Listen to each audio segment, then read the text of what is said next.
Hello friends, I am Ayush Samantray and welcome to my great coding channel Hit and Run. In this channel we upload videos on coding and web development. Today I am going to show you how can we create this beautiful and amazing letter falling animation using HTML5 canvas. So let's see what the animation is.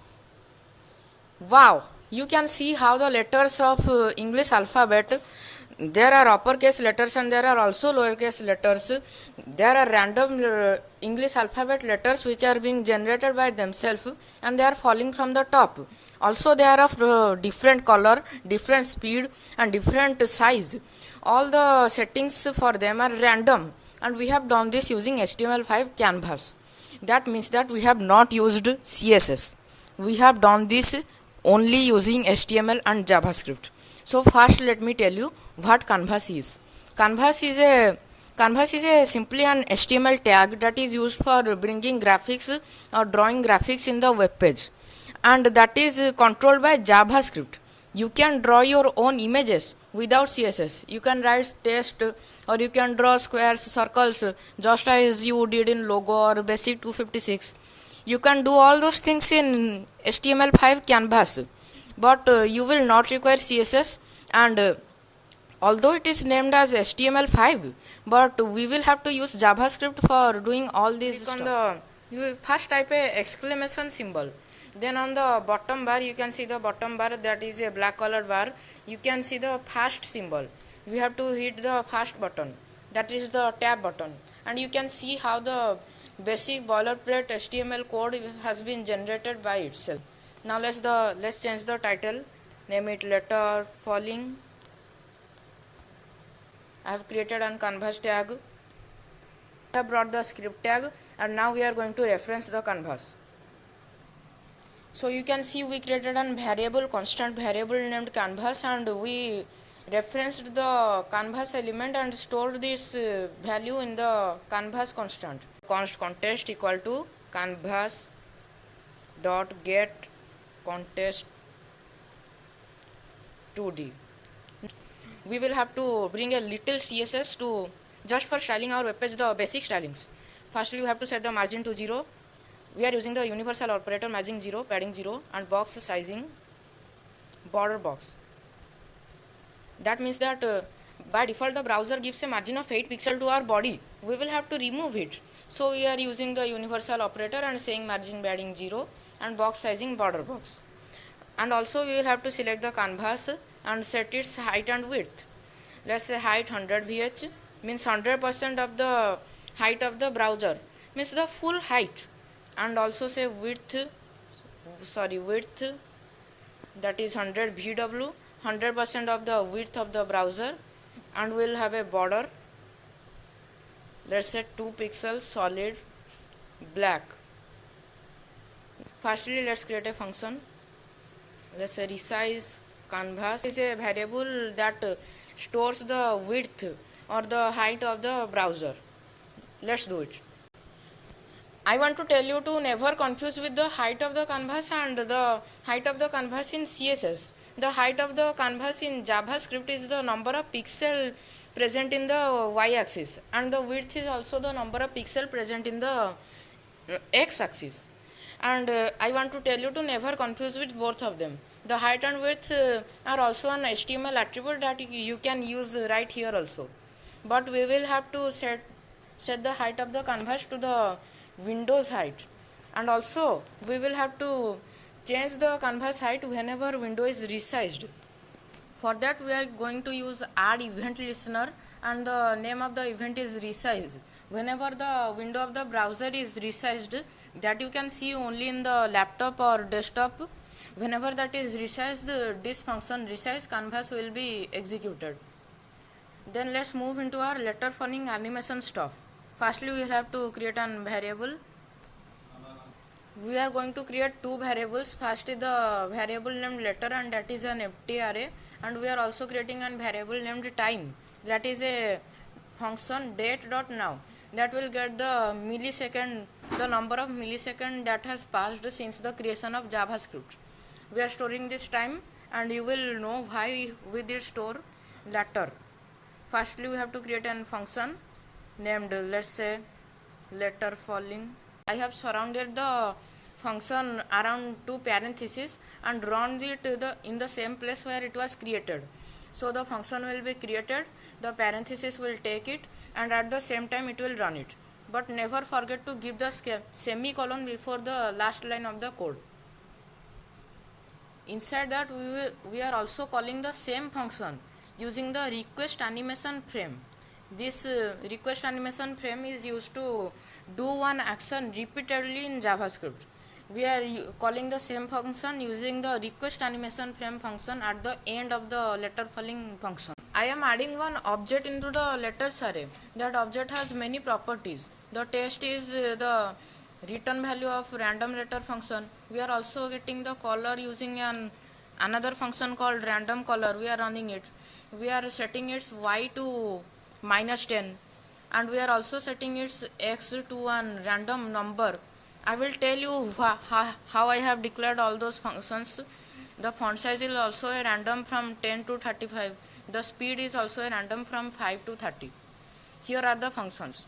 The function random takes two arguments, min and mass, and it returns math.floor. The math.random function will return a number between 0 and 1, and that is multiplied by maximum number minus the minimum number added to 1. If you, for example, tell 8.6, the floor function will take it as 8, and if you take 4.1, the floor function will give you 4, and the return value of 4 function is added with the minimum value. The random color function is created like this. We are using template literals, and we are using the random function called 3 times to get random number between 0 and 256. We are concatenating it with the RGB function with the CSS. Let me tell you, we are not just adding one object to the letters array. We are adding 10 objects like that into the letters array. And I have also after that I change the value of letters to be letters.map. The map function executes and loop throughout the array, and the return value is stored. The return value together add up to make a new array, and the new array is stored into the letters variable. Inside this map function, I change the context.font. We have created context right here. Here we have changed the font style of the context, and here we will have to give it a string. That will be the font size plus pixel plus the font style. The context field style to letters color. After that we will use an function that is present inside the context, that is context.fieldTest. It takes two parameters. First is the test, then is the x position, and then is the y position. After that it writes a test, it types a test at the given x and y position. Now we will have to also return something that the letters array will take. So we will have to return the same array, but we will increase the y by the speed. So we are returning an object. The letter variable that we had created here, we are getting from the map function that is used. We give the test property to be the same as letters test. We do not change the color, x, or font size or speed, but we change the y. We increase it by the speed of the letter. Random letter, we are using random letter function here, but we have not created it. So let's create it now. This is the random letter function. I have created an constant variable. Inside that there is a string. It stores all the alphabets in the English. There are all the lowercase alphabet A to Z, and also all the uppercase alphabet A to Z. They are written in form of a string. There is no space between them. And after that I am using the split function, and I am passing an parameter that is a blank string. So what it will do, that it will create an array of all the letters that are present in the string. Then we will return English alphabet list. We will return first we will create a random number between 0 and the length of English alphabet list -1, and we will send the value that is at the same index number of English alphabet list array. Now if we run, you can see that it will start working. Wow, you could see that it started working, but something is occurring which we do not want. What is happening, that letter is falling, but it is not erasing itself. So let's use the contest.clearRect function right here in the top before writing the test. Clear rect, that will clear the context. You will have to specify an x coordinate of the top of the rectangle of the clearing, and y coordinate will be 0. The next means height, next is the width will be canvas dot width, and height will be canvas dot height, means the full height and width of the canvas will be cleared. Now you can see, wow, the project is working perfectly as we wanted it to work. The letters are being created and they are falling down. After the map function, I am going to use another array method, that is the filter. If this callback function will return false, then the item will be removed from the array.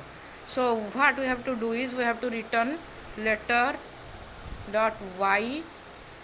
We store the y coordinate of the letter inside the y property.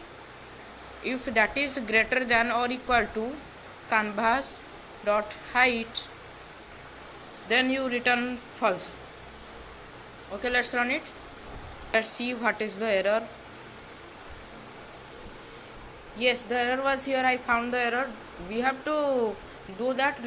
We have to check for a condition that letter dot y is it less than canvas height, then we will return true, else we will return false. Means the callback function is going to return false only when the y coordinate of the letter is greater than canvas's height, and then only the letter will be removed. So you can see now it will occur smoothly. Look at this, it is much smoother and the code is much cleaner.